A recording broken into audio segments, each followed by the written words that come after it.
ও যে দেখা জল বারর এই গাড়ির ইঞ্জিন থেকে যেরকম গরম জল বারর এই জলটা এত গরম কিতা লেগে বারর। আর এই ভিডিওটা পুরা দেখলে হতে পারবে, তো ভিডিওটা পুরা দেখো। Hello guys, welcome to my new video. আমি অসীম দাস, আপনারা দেখা অসীম দাস ডিকেবি প্রোফাইল। তো গাইস আজকে গাড়ি খুব বেশি হিট ওর, এর কারণে গাড়ি লিয়া সিধা আই গেলাম গ্যারেজও। গ্যারেজে যাওয়ার পরে মেসেজও হইলাম গাড়ি ওরকম ওরকম খুব বেশি আজকে হিট ওর 97 96 ওরকম হিট হওয়ার। হওয়ার পরে তো তারা লগে লগে দেখছি কিতা পাইপ খুলে দিছে। পাইপ খোলার পরেও দেখো কীরকম গরম জল পড়ে গাড়ির নিচে দিয়া, একদম ওড়াইয়া জল পড়ে। অত বেশি গরম হয়েছে মানে হওয়ার মতো না, হাত দেওয়া যান না, মিস্ত্রি হাত দিতে পারে না, এত গরম জল পড়ে। তো আমি দেখাই একটু বালা করি, ওই দেখো উপরে দিয়ে কীরকম লগইয়া দুমা উড়ে দেখায়নি, মানে বেতলা গরম হয়েছে। এটা কইলাম না, ওই দেখো জল কীরকম পড়ে জল, ওই পাইপটা খোলা হয়েছে।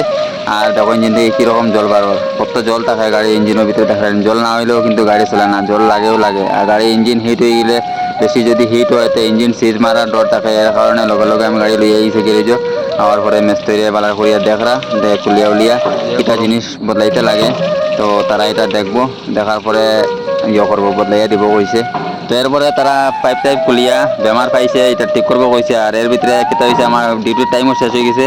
তো ওরকমও অতটুকু ভিডিও ক্লিপ লইছি, আর লইতে পারছি না। তো ভিডিওটা এখানে শেষ করলাম। ভিডিওটা ভালো লাগলে লাইক কমেন্ট শেয়ার করে দিও। দেখা হইব পরে কোনো অন্য ভিডিওতে।